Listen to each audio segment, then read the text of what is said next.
tous. Donc un grand merci aux organisateurs de m'avoir invité à vous présenter ces différents éléments. Alors on va faire un survol, parce que je ne vais pas avoir le temps de rentrer dans le détail par rapport à toutes les pathologies que je vais vous présenter. Et on terminera par le premier mot, c'est-à-dire par Ebola. Mais on va déjà essayer de voir ce qu'il y a autour de nous. Donc ça, ce sont mes liens d'intérêt sur le topic. J'ai aucun lien d'intérêt. Et donc on va commencer à voyager avec une première pathologie qui est apparue en 1999 à New York. Alors ça a commencé dans le Queen. C'était le 23 août 99. 2 cas de confusion mentale. Juste après ça, il y a des tableaux identiques qui se présentent. Et le 21 septembre, le CDC décide de dire que c'est l'encéphalite de Saint-Louis.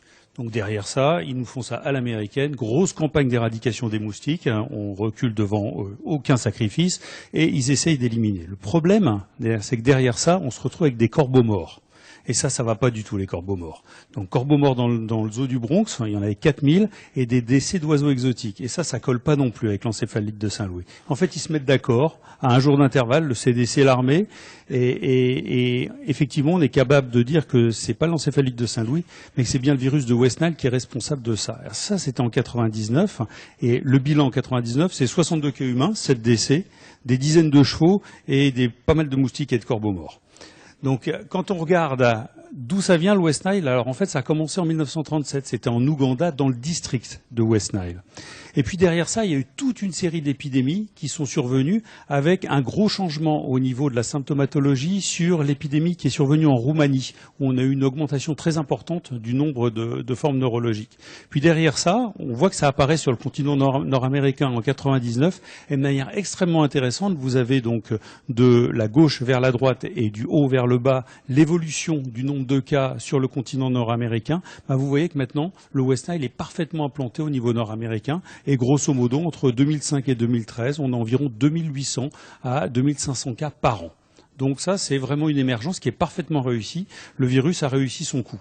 Alors si on regarde pourquoi il a réussi son coup, c'est parce qu'on a d'une part le vecteur, le moustique, généralement du genre Culex, on a le réservoir qui sont représentés par les canards, les pigeons et les corbeaux, et puis derrière vous avez des transmissions qui se font soit au niveau du cheval, soit au niveau de l'homme. Il y a des cas oiseaux-hommes qui ont été décrits, mais ça reste très très anecdotique.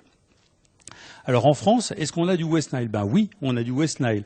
On a ce qu'on a eu en 2000, on a appelé le foyer Camarguais, avec 76 cas équins. Et vous voyez qu'il y a toute une série de chevaux qui ont été testés, 8% de positifs. Alors, quand on a vu ça, connaissant ce qui s'était passé en 99, on a mis les moyens. C'est-à-dire que l'année d'après, 2001, on a testé 1011 canards, on a testé 32 pies, 108 flamants roses et 14 355 moustiques. On n'a pas trouvé grand-chose. On a continué à surveiller derrière, mais vous voyez que 2002, une conversion sur une volaille du Gard. 2003, on a eu 6 cas confirmés. Et 2004-2005, il ne se passe pas grand-chose. Donc effectivement, on sent qu'il y a quelque chose qui est potentiellement là, mais qui ne marche pas très très bien. Alors par contre, faut se méfier. C'est-à-dire que il y a quelque chose qui est en train de se passer au niveau du continent européen. Quand vous regardez autour de nous, Grèce, Hongrie, Italie, Roumanie, alors ça reste des cas relativement limités, mais effectivement, il y a un potentiel et on sent qu'il y a quelque chose qui pourrait éventuellement se développer avec le West Nile. Donc ça, c'était la première chose. Alors après ça, vous savez que la nature a horreur du vide, et c'est un petit peu à cause de ça qu'il s'est passé un deuxième truc.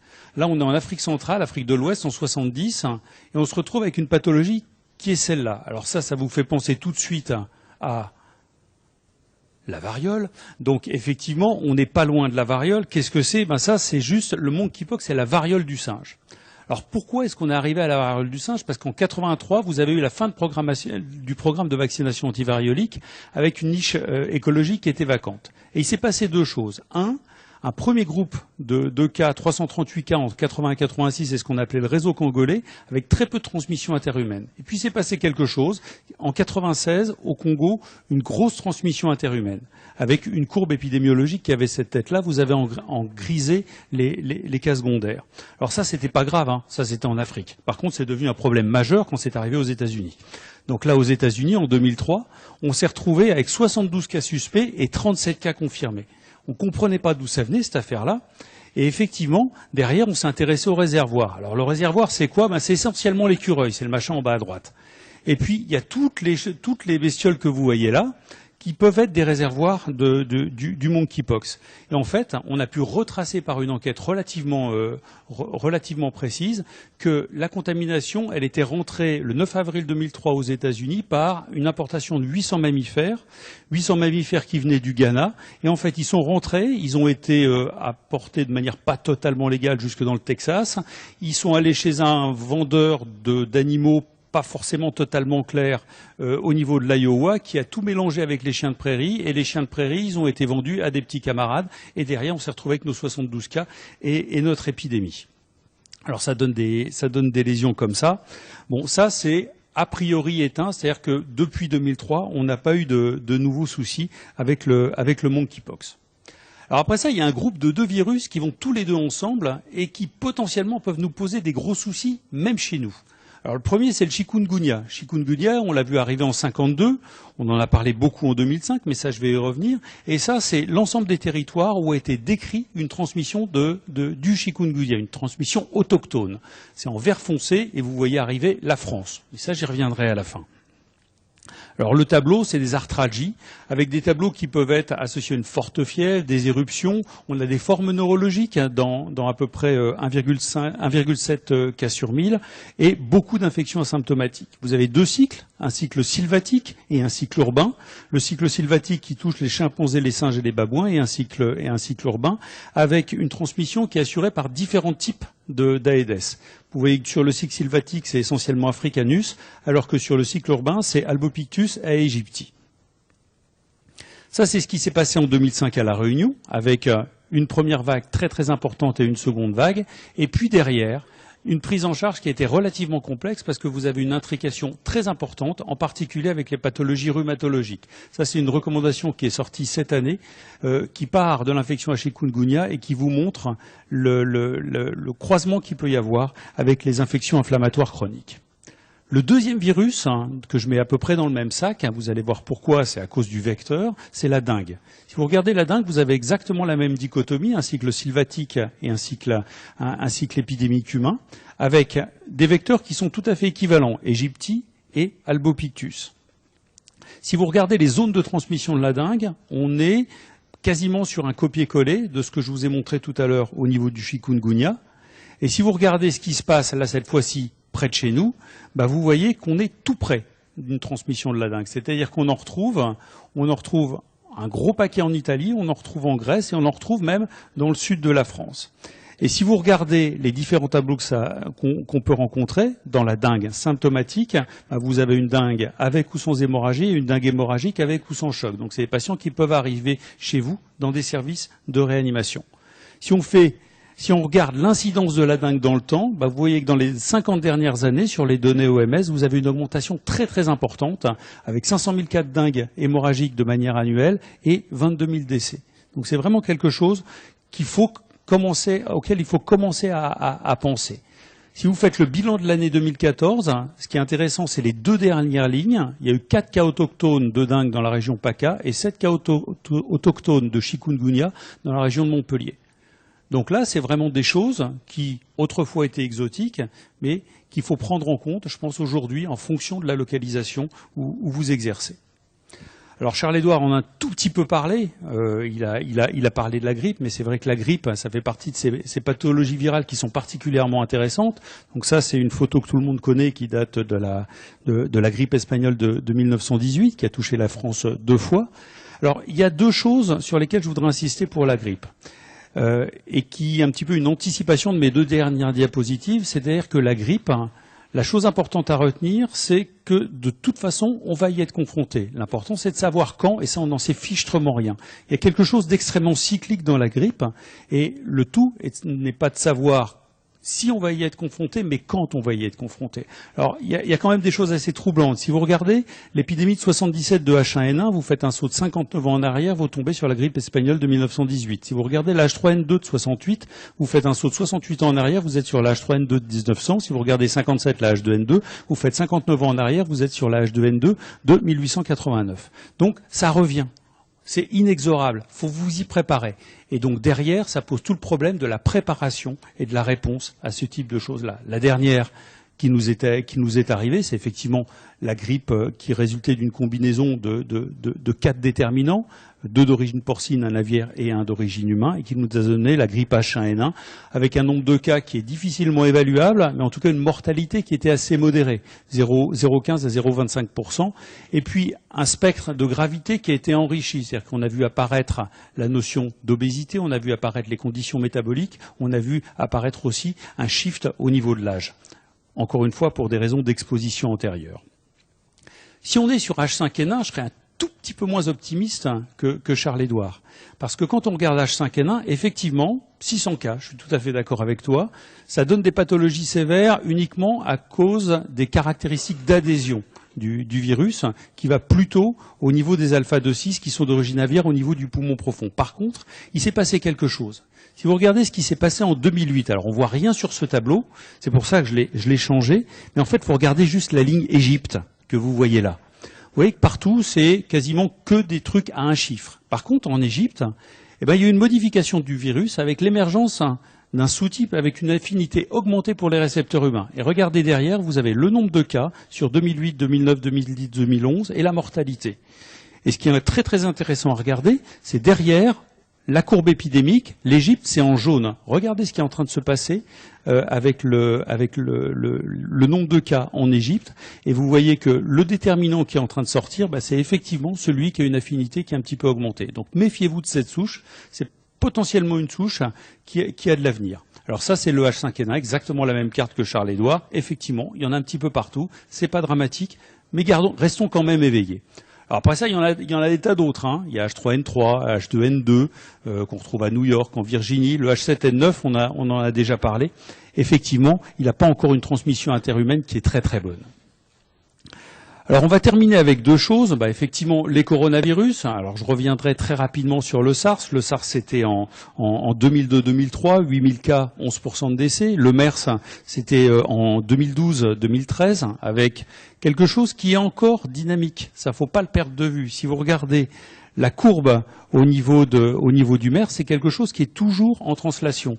Là, vous avez l'historique sur le SARS avec le 5 juillet, donc la même année, la fin de l'épidémie qui est déclarée. Par contre, vous voyez qu'au niveau du MERS, vous avez quelque chose qui commence le 13 juin 2012 avec le premier cas en Arabie Saoudite et vous avez cette courbe-là. C'est-à-dire que sur 2012-2013, regardez le nombre de cas qui est sorti en 2014. Donc là, c'est quelque chose qui est toujours pas fini, qui est extrêmement limité au niveau géographique, mais qui n'est toujours pas fini. Donc gardez-le à l'esprit, en particulier sur les retours de voyage. Au niveau de l'épidémiologie, c'est vrai que maintenant on a une idée assez claire, en particulier la relation avec le chameau et la transmission interhumaine associée. Alors on va terminer par Ebola. Alors là j'ai repris un très joli papier du New England qui en fait nous montrait la dynamique et l'historique de l'Ebola. Alors c'est vrai que si on regarde de manière très générale, depuis qu'ont été décrites les premières épidémies, c'est quelque chose qui commence en 1976. Alors en 1976, Zaïre, vous voyez, nombre de cas 318. C'est une des plus importantes. 284 la même année au Soudan. Après ça, il faut aller en 1995 en République démocratique du Congo avec un nombre de cas de 315 et l'épidémie jusqu'à celle qu'on a connue aujourd'hui la plus importante qu'on retrouve en Ouganda avec un nombre de cas de 425. Donc à nouveau une nouvelle épidémie en République démocratique du Congo. Alors au jour d'aujourd'hui, c'est vrai que celle à laquelle on est confronté, ce sont des chiffres qui sont radicalement différents. En termes de cycle, le réservoir, il n'est pas totalement élucidé. C'est vrai qu'on est sur quelque chose qui est un réservoir animal. La chauve-souris, a priori, fait partie de l'image. Derrière ça, vous avez une contamination qui est possible de la chauve-souris vers les grands mammifères, de la chauve-souris vers les plantes qui sont éventuellement consommées, et donc une possibilité de transmission de l'humain via la plante, via la chauve-souris, via le mammifère, avec une transmission interhumaine qui existe derrière ça. Donc un cycle qui est quand même relativement important. L'épidémie actuelle, donc elle est décrite de manière très récente, c'était en mars 2014, il y a un petit peu moins d'un an, donc ça c'est le premier papier qui a montré que effectivement il se passait quelque chose et c'était en Guinée. Au jour d'aujourd'hui, on en est là, donc ça c'est le dernier bilan de l'OMS, où vous voyez qu'on est à 21 000 cas avec 8 600 décès. Donc une épidémie qui, a priori, la première bonne nouvelle, c'est qu'on est sur une décroissance de cette épidémie.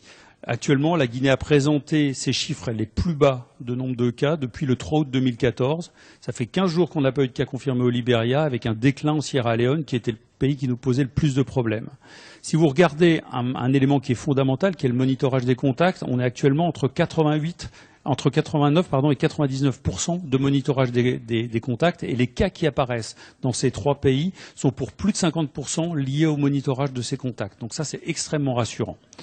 828 soignants contaminés avec 499 décès. Alors ça, ce sont les trois pays. Vous avez en haut la Guinée, à gauche le Libéria et à droite la Sierra Leone. Alors on est très content de voir enfin ces courbes où vous avez une décroissance qui cette fois-ci est vraiment patente. Donc on est en train effectivement d'assister à une épidémie qu'on est en train de contrôler. Ça, ce sont le nombre de cas, donc elle est contrôlée, mais vous avez toujours des cas qui apparaissent pour l'instant, donc on n'est toujours pas sorti d'affaire. Donc ça, c'est le nombre de cas sur les 21 derniers jours, donc daté d'hier. Alors la réponse qu'il y a eu au niveau international, et en particulier par l'OMS, ça a été une réponse extrêmement structurée. Extrêmement structurée, puisque vous voyez que l'ensemble de la chaîne a été pris en compte. Étaient évaluées au niveau de ces trois pays les capacités de laboratoire, les capacités de traitement et en particulier les capacités en lit, la capacité de tracer les contacts, tous les problèmes liés aux enterrements et enfin la mobilisation sociale et la prise en compte dans la population de cette mobilisation. Et l'ensemble de ces 5 paramètres étaient monitorés de manière quasi hebdomadaire par l'OMS avec des comptes rendus qui montraient l'évolution et la mobilisation qui étaient associées à ça. 2 diapositives pour le traitement. C'est vrai qu'on est sur une thérapie qui est essentiellement supportive sur le traitement des infections associées. Le problème de l'hydratation qui est très important. Les traitements spécifiques, il n'y en a pas énormément. Il y a soit le plasmate convalescent, qui est un des fers de lance de l'OMS, mais pour tout un tas de pathologies. On a des antiviraux avec 2 qui sont actuellement discutés. Le favipiravir, qui est actuellement basé au niveau de l'Eprus et que vous pouvez demander si vous avez un souci. Et le brincidofovir, qui est une prodrogue du cidofovir, qui semblerait avoir une activité.